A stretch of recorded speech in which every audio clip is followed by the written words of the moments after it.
नमस्कार दोस्तों, स्वागत है आप सबका वर्मा जी टेक्निकल पर। तो दोस्तों आज मैं आपको बताने वाला हूँ मध्य प्रदेश में बनने जा रहा है स्टैच्यू ऑफ वननेस और इसकी स्थापना भी लगभग इसका उद्घाटन हो चुका है। तो एक नज़र डालेंगे कि सर ये वन स्टैच्यू ऑफ वननेस किसकी मूर्ति है। जैसे स्टैच्यू ऑफ इक्वलिटी, यूनिटी, है ना, ऐसी मूर्तियाँ ना भारत में जगह-जगह स्थापित की जा रही। तो इसी प्रकार उसी के जैसी ही मध्य प्रदेश में स्टैच्यू ऑफ वननेस की स्थापना की जाएगी। तो एक नज़र डालेंगे कि मूर्ति की ऊँचाई कितनी है, कितने करोड़ों का प्रोजेक्ट है, कहाँ पर स्थापना की जा रही है। यानी कि आने वाली परीक्षाओं में यहाँ से प्रश्न ज़रूर पूछे जाएँगे। तो अगर आप भी किसी गवर्नमेंट एग्ज़ाम की तैयारी कर रहे हैं तो ये वीडियो ख़ास आपके लिए। तो चलिए फिर ज़्यादा टाइम नहीं लेते हुए वीडियो की शुरुआत करते हैं। तो सबसे पहले तो मूर्ति देख लो, ये इस टाइप की ये मूर्ति है। आचार्य शंकर जी की मूर्ति। मैं नाम बता दूं, ये इस टाइप का प्रोजेक्ट है। अभी ये बन के तैयार होने के बाद ऐसा लगेगा, दूर से ही दिखेगा। सारी बातें करेंगे हम कितना फिट के, लेकिन पहले कुछ इमेजेस दिखा दूं। इस प्रकार का एक लोक बनेगा जिसका नाम रहेगा आदित्य लोक। इसमें मतलब काफ़ी सुंदर, जैसे कि हमारा महाकाल लोक बन रहा है ना उज्जैन में, इसी प्रकार का ये प्रोजेक्ट है।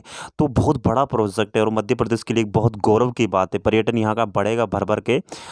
देखिए ये मूर्ति अभी मतलब इसकी स्थापना की जा रही है, मतलब इस पे काम चल रहा है।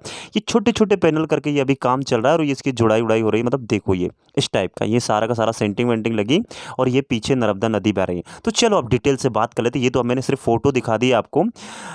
चलो इसकी शुरुआत करते हैं हम एक-एक पॉइंट टू पॉइंट। तो सबसे पहले तो दोस्तों इसका नाम रखा स्टैच्यू ऑफ वननेस। क्या नाम रखा? Statue of oneness. आपसे एग्जाम में पूछा जाएगा कि स्टैच्यू ऑफ वननेस कहाँ है? तो मध्य प्रदेश के यहाँ पे लिख देता हूँ, ये खंडवा जिले में। कहाँ पे?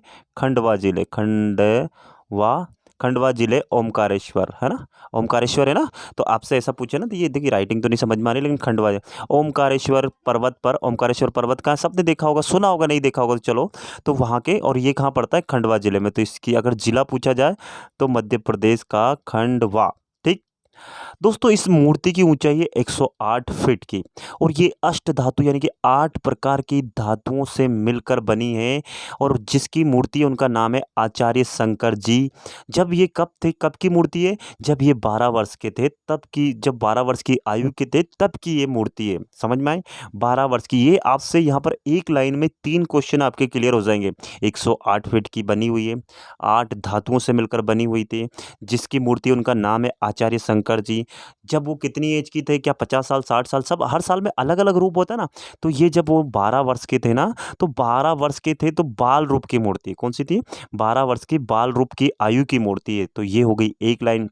अब मूर्ति पाषाण निर्मित 16 फीट के कमल पर स्थापित है। कहने का मतलब है कि जो इसका प्लेटफ़ॉर्म बनाया गया ना, इस प्रकार प्लेटफ़ॉर्म बनाया गया, तो ये पत्थर का बनाया गया और ये 16 फीट ऊँचा है। ये जो पत्थर का जो, और ये कमल, ये क्या है, कमल बना हुआ है ऐसे करके। जब आप मूर्ति देखने जाओगे तो ये कमल बना हुआ, तो ऐसे कमल पे स्थापित की गई है। और उस कमल के नीचे से, यानी कि यहाँ यहाँ से लेकर, बेस से लेकर यहाँ तक हाइट कितनी है?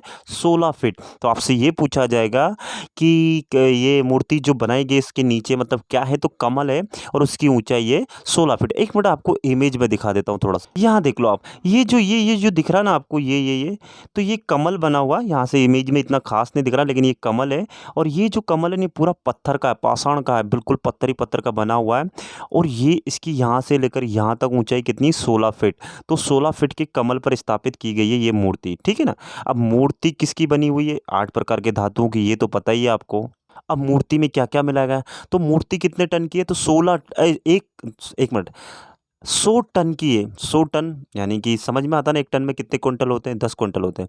तो 100 टन वजनी प्रतिभा में, यानी कि जो मूर्ति है उसमें 88% कॉपर यानी कि तांबा लगा हुआ है, 4% जिंक लगा हुआ है, 8% टिन का उपयोग किया गया है। यानी कि ये बनाई गई अष्ट प्रकार, मतलब ये मोटा-मोटा ले लिया है, और भी है 8 प्रकार की धातुएँ, लेकिन जो जिसका ज़्यादा परसेंटेज है उसको आपको दिखा दिया गया है कि 88% तो तांबा ही तांबा है इसमें, खासकर ये पूछा जा सकता है। इसके बाद टिन है, इसके बाद जिंक है, इसके बाद 5 और हैं जो छोटी-छोटी, जैसे थोड़ा बहुत लोहा भी होगा इस टाइप के। देखिए, अब इस मूर्ति का निर्माण किसने किया? मतलब किसके मार्गदर्शन में ये मूर्ति बनाई गई? तो मूर्तिकार का नाम आपसे खासकर पूछेगा और उनका नाम है भगवान रामपुरे। मूर्तिकार का नाम है भगवान रामपुरे और इनके ही साथ में थे चित्रकार। देखिए मूर्तिकार अलग है, चित्रकार अलग है। बोले सर मूर्ति बनाने में चित्रकार की क्या भूमिका? तो दोस्तों देखिए, फोटो वोटो बनाया उन्होंने, बनाया होगा, ऐसा बनाओ वैसा बनाओ, पहले चित्र बनता है तभी तो मूर्ति बनती है ना। तो पहले चित्रकार, तो चित्रकार जी का नाम है श्री वासुदेव कामत। इन दोनों के मार्गदर्शन में मूर्ति का निर्माण हुआ है। खासकर दोनों का नाम याद रखोगे और आजकल परीक्षाओं में ऐसे प्रश्न भर भर के पूछे ही जा रहे हैं। समझ में आया कुछ? इसके बाद हम अगली बात कर लेते हैं।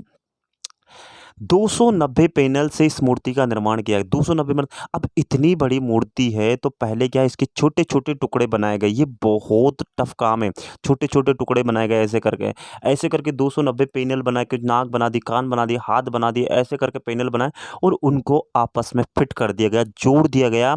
जब जाकर इस मूर्ति का निर्माण हुआ तो 290 पैनल से इस मूर्ति का निर्माण हुआ है। 250 टन स्टेनलेस स्टील का उपयोग किया गया। अब सर ये तो हमने यहाँ पे या 88 टॉपर और ये क्या है? तो दोस्तों देखिए, अब मूर्ति बनी जैसे हम घर बनाते हैं तो स्टेनलेस स्टील मतलब जो लोहा लगाते हैं ना उसकी बात हो रही। तो ये मूर्ति ऐसे तो खड़ी नहीं रहेगी भाई। तो इसको इसको खड़ी रहने के लिए मतलब इसमें प्लेटफॉर्म बना, सारा नीचे का बेस बना, तो लोहा डलेगा कि नहीं डलेगा? जो सरिये डलते हैं तो सरिये डलेंगे कि नहीं डलेंगे? डलेंगे। तो इसी को स्टेनलेस स्टील बोलते हैं। तो ये इसमें टोटल 250 टन लोहा लग चुका जिसको स्टेनलेस स्टील बोलते हैं। तो 250 टन इसमें लोहा का उपयोग किया गया इस मूर्ति में। इसका प्लेटफॉर्म बना, इसमें जो प्रोजेक्ट वो सब करके कुल मिला के 250 टन स्टेनलेस स्टील लग गया इस मूर्ति के प्लेटफॉर्म में और मूर्ति में। अब मूर्ति बनाई तो उसमें भी तो अंदर लोहा होगा ना, इस प्रकार की बात हो रही। टोटल दोस्तों 2200 करोड़ रुपए यानी कि 2200 करोड़ रुपए की लागत के अद्वितीय लोक का शिलान्यास किया गया। मतलब कुल मिला के ये जो प्रोजेक्ट है जो मैंने आपको दिखाया था ना, ये प्रोजेक्ट कितने का है? तो ये है दोस्तों 2200 करोड़ रुपए का यानी 2200। इसी प्रकार हमारा 3000 करोड़ का था जो सरदार वल्लभ भाई की जो मूर्ति थी ना उसका, और ये उससे थोड़ा सा 800 करोड़ ही कम है। यानी कि जब वो मूर्ति इतनी बड़ी थी तो इसकी भी काफ़ी मतलब भव्यता रहेगी, काफ़ी पर्यटन बढ़ेगा। 2200 करोड़ कम नहीं होते थे। जैसे आदित्य लोक यानी कि जैसे हमारा महाकाल लोक बना है उज्जैन में, इसी प्रकार ये आदित्य लोक बनाया गया। तो मध्य प्रदेश में ये 2 प्रोजेक्ट बहुत बड़े हैं। एक बार ब्रीफ में स्टैच्यू ऑफ वननेस इस मूर्ति का नाम था। आने वाली परीक्षाओं में अगर आप ये वीडियो नहीं देख के जाते तो आप अपने 1-2 नंबर कम करेंगे। इससे भर-भर के क्वेश्चन पूछे ही जाएँगे। कम से कम 20 प्रकार के क्वेश्चन बन जाएँगे और 20 शिफ्टों तक ये पूछे जा सकते हैं। तो वीडियो कैसा लगा? वीडियो अच्छा लगा तो वीडियो को लाइक करें, ज़्यादा से ज़्यादा अपने दोस्तों में शेयर करें, है ना? और इसी प्रकार की वीडियो पाने के लिए चैनल को ज़रूर सब्सक्राइब करें। तो चलिए फिर इसी के साथ मैं विदा लेता हूँ। जय हिंद, जय भारत। आप सबका दिन मंगलमय हो।